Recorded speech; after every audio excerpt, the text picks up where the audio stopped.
Alors pour la cancérologie ORL, comme tout type de cancérologie, plus le diagnostic est précoce et plus le pronostic sera meilleur. Et cela permettra également de limiter au maximum les séquelles des traitements.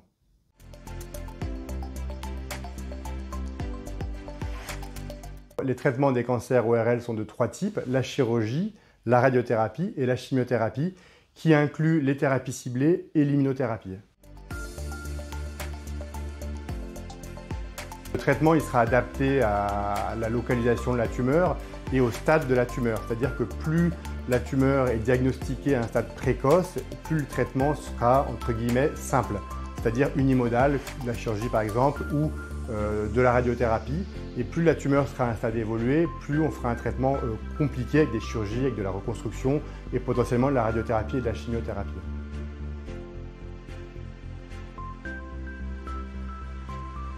Alors les séquelles, elles peuvent arriver.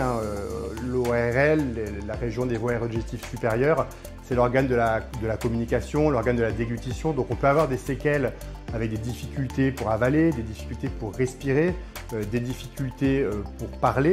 Et on peut avoir des troubles de l'interaction sociale et une diminution de la qualité de vie des patients. Si on prend l'exemple d'un cancer de la corde vocale, s'il est diagnostiqué à un stade précoce, on pourra le traiter par exemple par une exérèse au laser. On va passer par la bouche, on va utiliser un laser, on va enlever la tumeur.